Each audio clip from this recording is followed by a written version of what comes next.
আমার ক্লাস 9-10 সেবার বাংলা মাধ্যমের প্রিয় ভাই বোনরা আবার welcome to my channel English with SD for Bengali medium students. সবাইকে নমস্কার জানাই। আমার 100-র উপরে এখন সাবস্ক্রাইবার্স, তার জন্য অনেক অনেক অনেক থ্যাংক ইউ। আমি খুবই খুশি যে তোমাদের ভালো লাগছে আমার ভিডিওস, তোমরা শিখছো আর অনেকজনে কমেন্টও করো। So I am really really very happy. আর আজকে স্পেশালি আমি বেশি খুশি কারণ ক্লাস 9-এর এইবারের যেটা সিলেবাস ওইটার আজকে আমার লাস্ট টপিক। সো আমরা দেখতে দেখতে সব টপিক কভার করলাম, চ্যাপ্টার, গ্রামার, কম্পোজিশন সব করলাম। আজকে এই শেষ টপিকে তারপরে এই সিলেবাসের 9-এর টপিক সিলেবাসটা শেষ হইব। তারপরে আমরা 10-এ গেলে যাইবো, যা করার করবো। আচ্ছা নেও, এটা তো হইব। So I am really happy. আর আমার সঙ্গ দেওয়ার জন্য সবাইকে আমি অনেক অনেক আবার থ্যাংক ইউ জানাই। সো এখন একটু পূজার মরশুমও, ঠিক কিনা? করোনার জন্য পূজার এতটা এনজয়মেন্ট নাই, তো মনের ভিতরে তো থাকে না, শিউলি ফুল ফুটে, এদিকে সবাই ঘরে ঘরে দুর্গার গান বাজায়, একটা রোদের আলোটা দেখলেই মনে হয় পুজো পুজো, ঠিক কিনা? মনের ভিতরে ভাবটা তো সেমই থাকে। তো সবাই মনে মনে পূজা করো ঠাকুরের কাছে যে এই দুঃসময়টা তাড়াতাড়ি শেষ হোক আর এনজয় করো। তো এই ভিডিওটা দেখিয়া তোমরা 9-এর সিলেবাসটা ভালো করে পড়ো আর তারপরে পূজার পরে আবার অন্যটা দেখা যাইব। সো চলো আজকে আরম্ভ করি। এখন দেখো আজকের যেটা আমরা টপিক, তোমরা নিশ্চয়ই বুঝে গেছো কারণ এই টপিকটা আগে হইছে না আর এটাই বাকি আছে সিলেবাসে। তো এইটা তোমার ক্লাস 10-এও ইম্পর্টেন্ট, পরে দিকে 11-12 বা অন্য সময়ও লাইফের অনেক সময় এটা ইম্পর্টেন্ট, ঠিক আছে? আপাতত তো 9 কইয়া পড়াই আর, কিন্তু এটা 10-এর লেগেও খুবই ইম্পর্টেন্ট। 10-এররাও নিশ্চয়ই দেখিও বা আরো বড় ক্লাসেরও যারা দেখতে চাও দেখতে পারো। আজকের আমরা টপিক হইল কম্প্রিহেনশন টেস্ট। তোমার বুঝার এবিলিটিটা, বুঝার কিছু একটা বুঝার ক্ষমতাটা এটা পরীক্ষা করে, টেস্ট করে, ঠিক আছে? যে কোনো জিনিস আমাদের জীবনে আমরা কিরকম ভাবে বুঝতে পারি এটা খুবই ইম্পর্টেন্ট, ঠিক কিনা?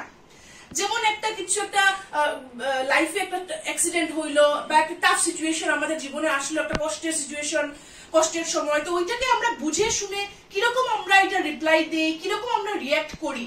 খারাপ সময় আইলে আমরা একদম হোপলেস হয়ে গেলাম, কিচ্ছু ভাল লাগে না, মন খারাপ, এরকম করলে তো হয় না।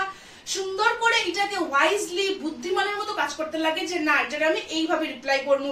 জীবনের পরীক্ষা বা জীবনের একটা চ্যালেঞ্জ আমরা যেরকম ভাবে রিপ্লাই করি, তো ওইটার সঙ্গে ওই জিনিসটা অনেক কানেক্টেড। আমি কেন এটা আনলাম, কারণ এইখানেও আমাদেরকে একটা গল্পের মতো একটা কিছু দেওয়া হইব, ঠিক আছে? জীবনে যেরকম বিভিন্ন ঘটনা কাহিনী হতে থাকে, এরকম একটা কাহিনীর মধ্যে একটা পার্ট দেওয়া হইব পরীক্ষায়, যেটারে আমরা বুঝতে লাগবো।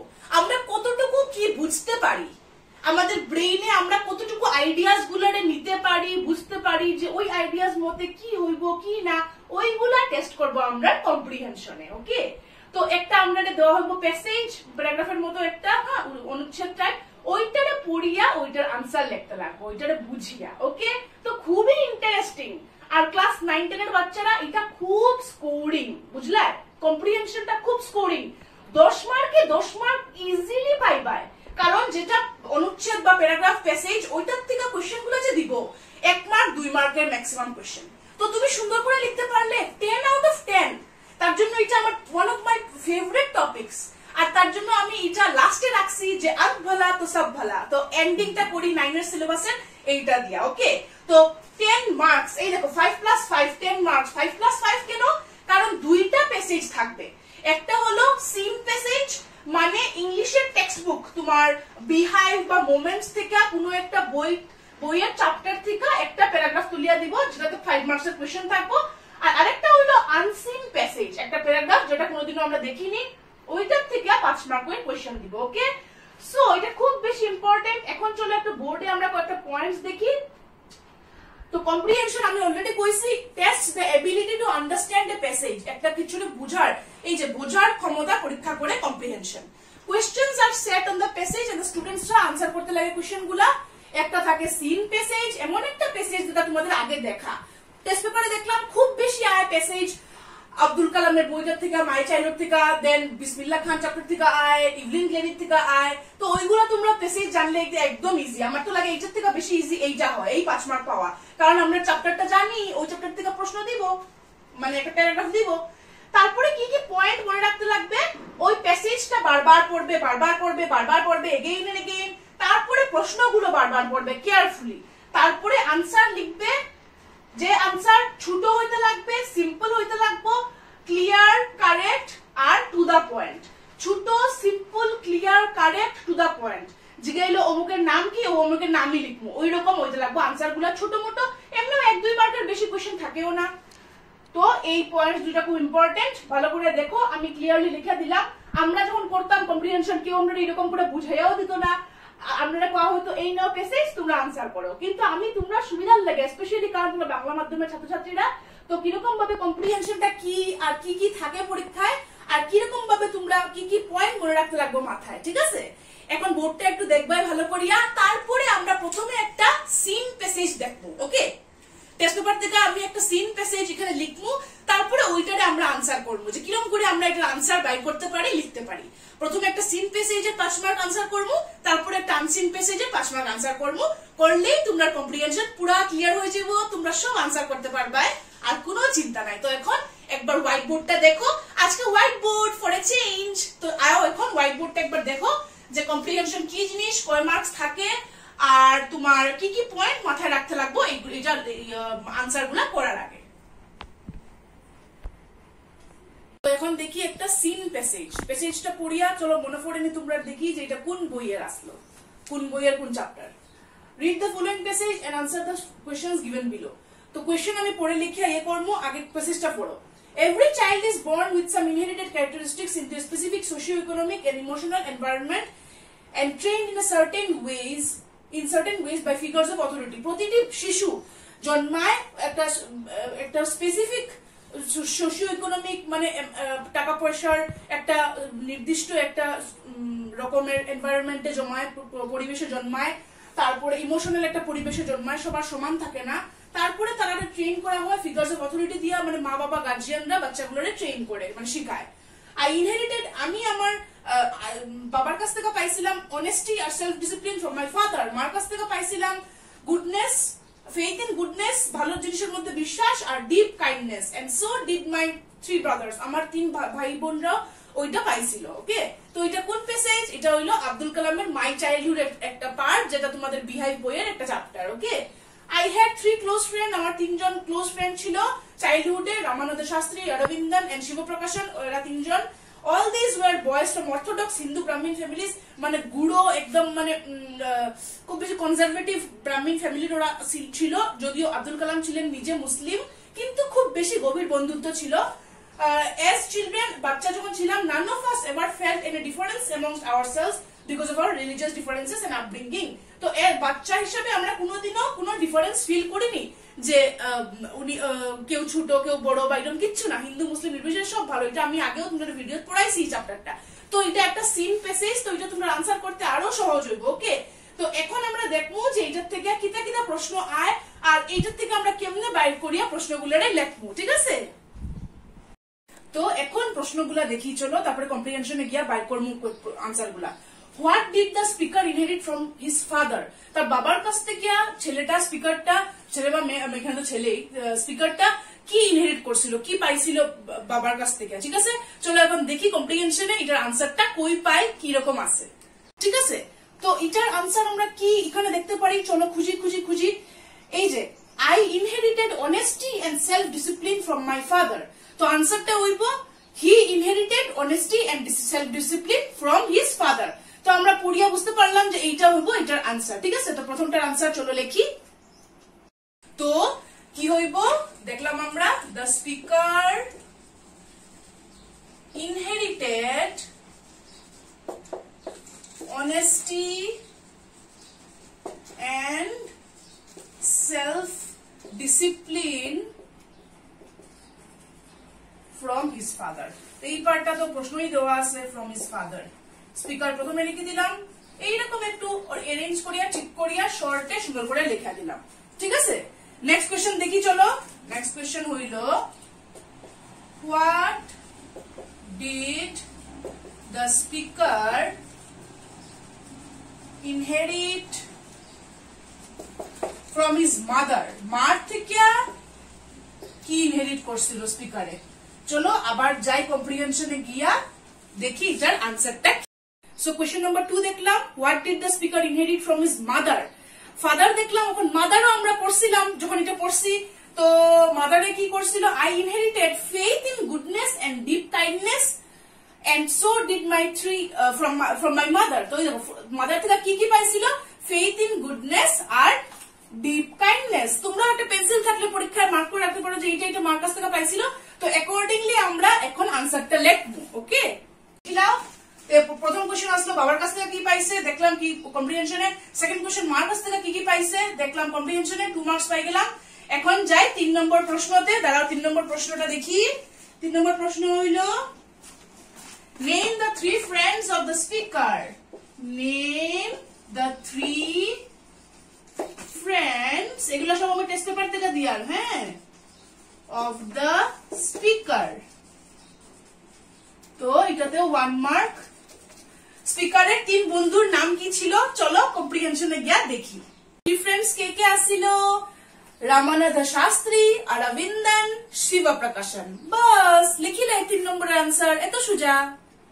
চলো লিখি 3 জনের নাম যেটা এইমাত্র দেখলাম।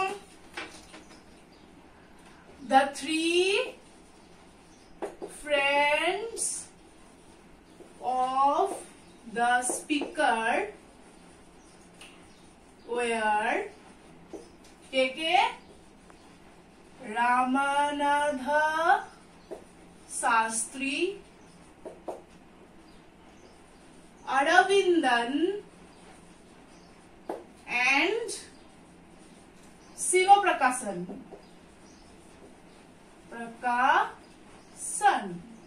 ঠিক আছে, তো দেখিলাম আমরা এই 3টা পাইলাম, 3 মার্কস পাই গেলাম। এখন লাস্ট কোশ্চেনে যাইমু, যেটা এখন লেখমু আমি আগে, তোমরা এটা দেখিলাও। তো দেখি এখন এই পেজের লাস্ট কোশ্চেন, যেটার মধ্যে 2 মার্ক আছে। why as children none of them felt any differences? কি কি বিষয়ে ওরা কোনো ডিফারেন্স ফিল করতো না বাচ্চারা? তো চলো কম্প্রিহেনশনে গিয়ে দেখি এটার আনসারটা কই পাই, কেমনে পাই।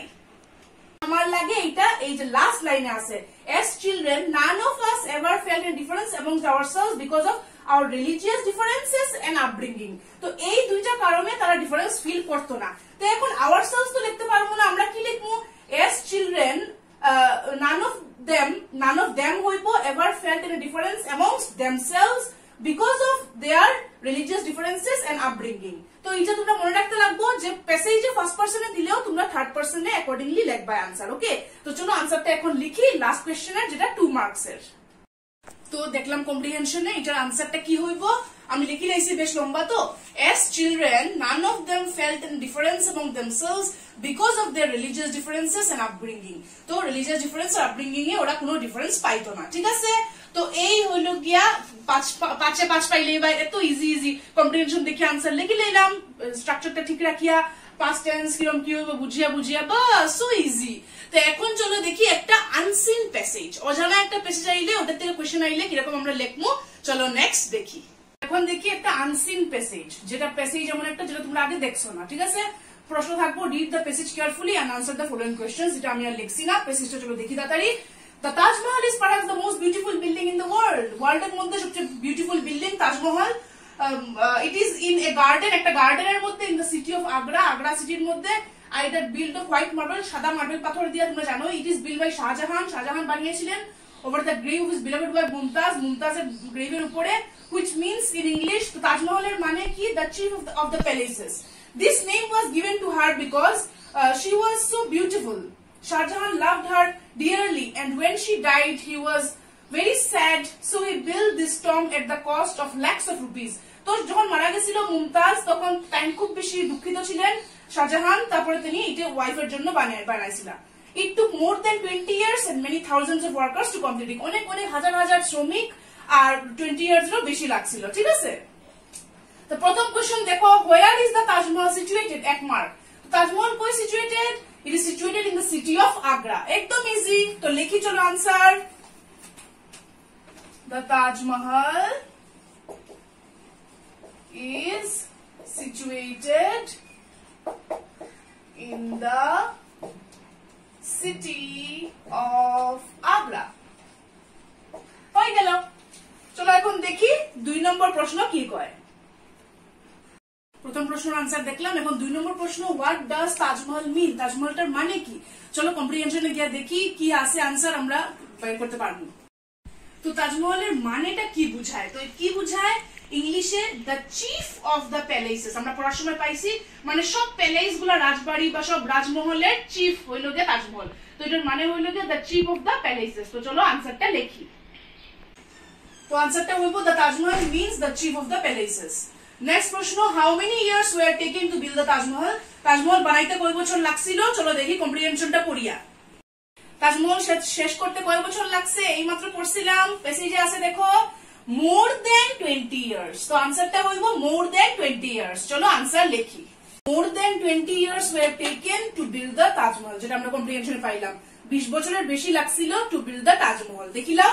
আর এরপরে আমরা যাই 4 নম্বর প্রশ্নটাতে। 4 নম্বর প্রশ্ন হইল, why did Shahjahan build the Taj Mahal?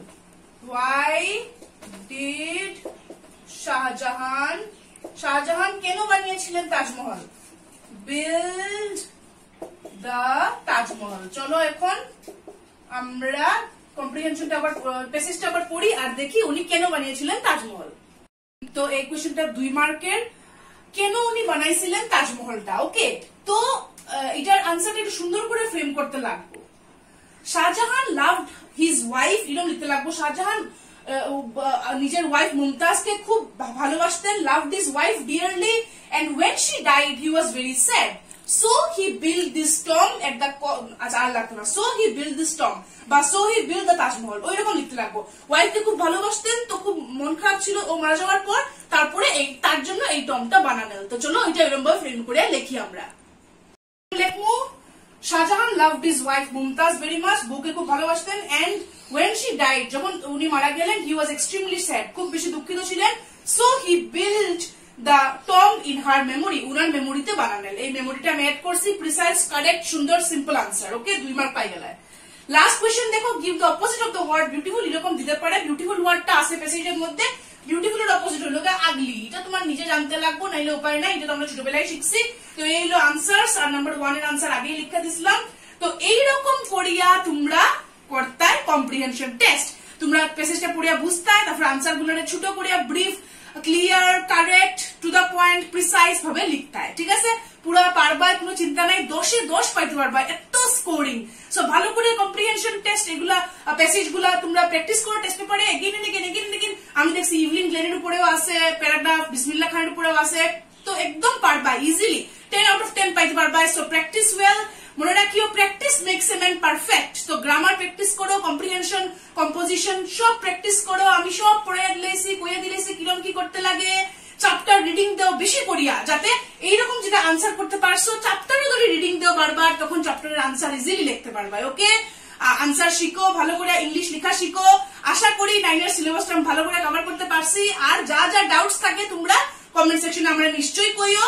আর তারপরে যদি এখন যে একটু শর্টেন্ড সিলেবাস, মানে কিছু চ্যাপ্টার নাই, এগুলো চ্যাপ্টার যদি ফিউচারে থাকে তোমার, মানে নেক্সট ইয়ারের পরের ব্যাচে টেচে, তখন আমি ওই চ্যাপ্টার গুলো আবার পড়াইবো। ওকে, আপাতত গ্রামারের সিলেবাসটা পুরাই আছে, গ্রামার, কম্পোজিশন সব পড়াইলাম। ইংলিশের খালি কয়েকটা চ্যাপ্টার এখন কমানি হয়েছে ডিউ টু কোভিড। তো যা যা আছে আমি সব পড়াইছি, বাকিগুলো পরে দেখা যাইবো। তো এই 9 এর সিলেবাসটা আজকে আমি শেষ করি। আশা করি সবাই বুঝছো, যা বুঝছো না কইও। সাপোর্টের লেগে অনেক thank you, like, share, subscribe করার জন্য অনেক থ্যাংক ইউ। আরো শেয়ার করো, আরো সাবস্ক্রাইবার বাড়াও। সাবস্ক্রাইবার কারা হইব? ক্লাস 9-10 এর বাংলা মিডিয়াম সেবার ছাত্রছাত্রীরা, যারা খুব নিডি, আর যারা মানে অনলাইন মাধ্যমে এই বাংলায় বুঝাইলে বেশি ভালো করে ইংলিশটা বুঝতে পারবো, ঠিক আছে, তাদের কাছেই আমি পৌঁছাইতে চাই। সো সবাই আবার অনেক থ্যাংক ইউ। আর এখন নেক্সট আমি 10 এর কিছু গ্রামার, কম্পোজিশন আস্তে আস্তে এগুলা করবো। এখন না, পূজার পরে আস্তে ধীরে একটা দুটা করিয়া। মেইন আমার লক্ষ্য আছিল ক্লাস 9, তো 9টা শেষ হইলো, 10 আস্তে আস্তে একটা দুটা করিয়া হইব, কোনো চাপ নাই। তো এখন পূজা সবাই এনজয় করো, তারপরে পড়াশোনা করো ভালো করিয়া। আমি নিজেও তো স্টুডেন্ট, আমার প্রচুর পড়াশোনা, তো সবসময় ফ্রিকুয়েন্ট ভিডিও আমি একটার পর একটা আপলোড নাও করতে পারি এখন, ঠিক আছে, একটু গ্যাপে গ্যাপে করবো। ওকে, কিন্তু তোমরা আমার চ্যানেল সাবস্ক্রাইব করে রাখিও, বেল আইকন দাবাইয়া, যাতে তোমরা নোটিফিকেশন পাইতে থাকো, ঠিক আছে। অনেক অনেক শুভেচ্ছা পুজোর সবাই রে। সো ভালো থাকো, সুস্থ থাকো। ভিডিও দেখার জন্য অনেক অনেক ধন্যবাদ। প্র্যাকটিস করতে থাকো গ্রামার, ইংলিশ পড়তে থাকো। God bless you all. Bye by.